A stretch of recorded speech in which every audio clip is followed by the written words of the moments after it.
Recently, a local brick and mortar auction house had to liquidate their inventory because the rent on their facility had increased dramatically. So I had never been to this auction house before, so I decided to step inside and see what kind of deals I might be able to find, particularly with cameras. And I ended up buying this Chinon 35mm SLR camera. I think it's from the 70s. And the reason I bought it was, let me get this out of its case here. It's really, really clean. And you can tell by the case itself, there's hardly any wear on it. The camera is an M42 threaded lens mount system. And it's nothing really special about it. I own probably close to 35mm cameras, and I don't really need another one. But the Chinon is not the camera that I want to talk about. This is the camera that I want to talk about. I bought it from the same place at the same time. I purchased this camera for $10, and it is the coolest little camera. I mean, take a look at the size difference. I bet you I can hide it right behind the standard SLR. It's pretty phenomenal. What I wanted to share is this is a Kodak Retina II. It's a type 014, so it's a Kodak Retina II type 014. It was manufactured from 1949 to 1950 in East Germany, and it's fitted with a Rodenstock f2, about 50mm lens. And it's a leaf shutter lens. The only problem that I have seen so far, or have experienced so far with the camera, is this shutter plunger button does not release the shutter, but it does work. The shutter does work. If I push my finger in there, boom, you can see the shutter lever move. And I don't know if you can hear that or not, but it's just the coolest little camera. When I started looking into this camera, doing some internet research, I came across Chris Sherlock's webpage, which is retinarescue.com. Chris is a retina expert based in New Zealand. He has done a lot of CLAs, clean, lube, and adjust retinas, rescued them, has resold them, but he's no longer doing that work on these cameras.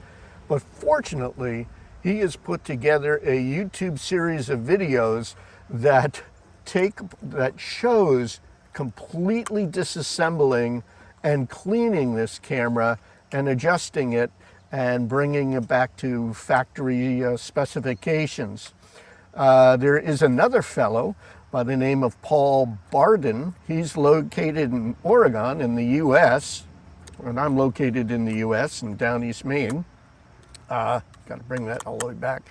And he has a website, kodakretina.exposure.co. kodakretina.exposure.co. He has temporarily stopped working on these cameras, but he is also a resource for information about them. Let's see if I can get this focusing. Is by this large, I don't know if you'd call it a knob, but focusing it all all the way in close.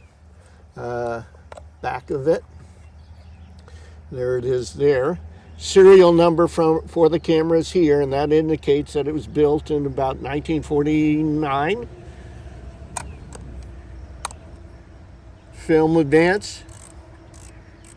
There's a frame number reminder, cold shoe.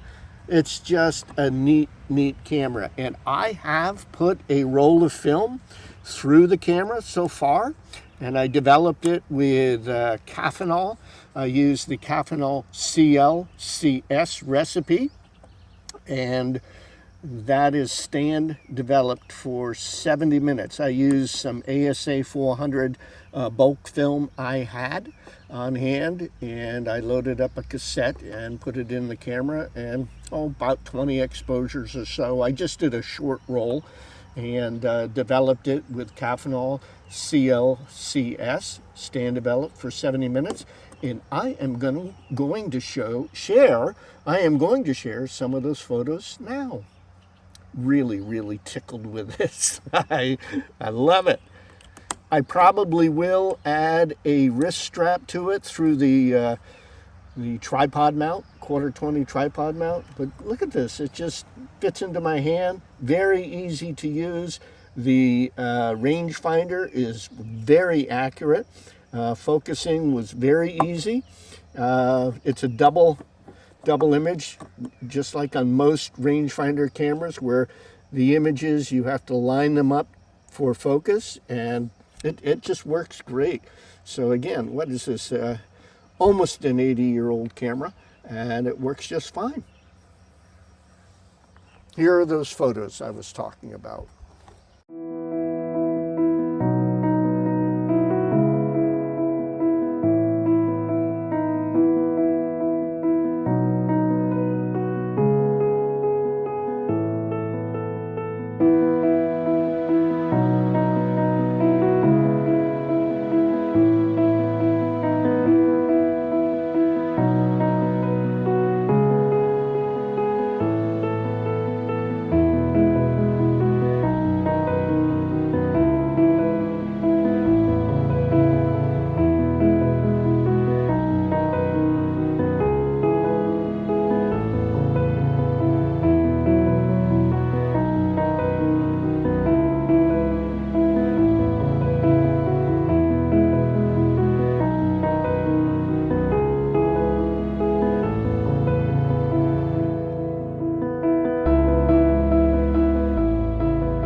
Going back to the Chinon camera here with the M42 lenses, I have about a half a dozen of them, anywhere from 28 millimeters, 35 millimeters to 55 millimeters, and 80 to 210.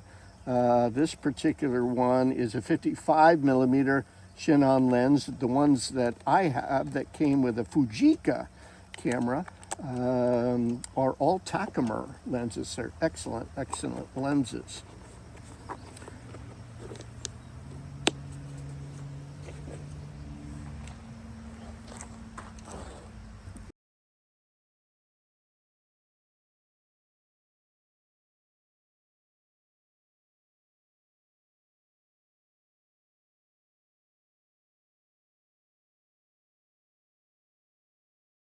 it wasn't the camera that I was interested in.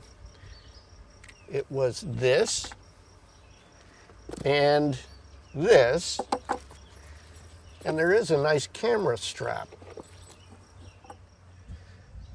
Now what these two items are is, this is a manual rangefinder that would mount, see if I can get that in there, into the cold shoe or hot shoe of your 35mm camera.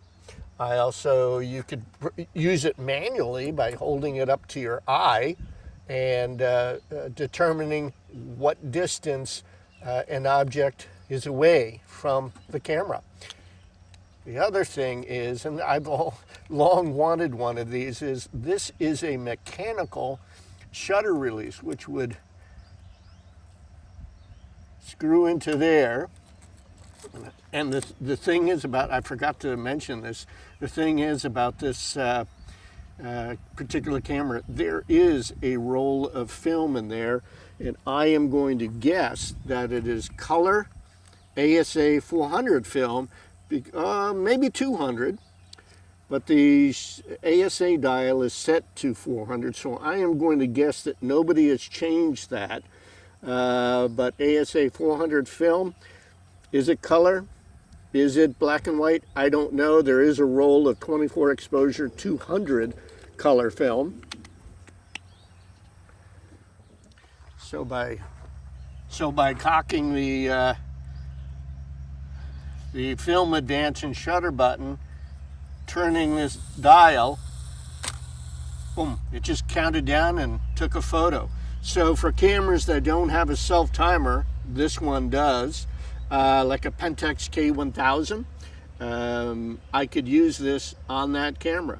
I could also use it on my large format cameras to take a selfie of myself or be in the photo if I wanted to.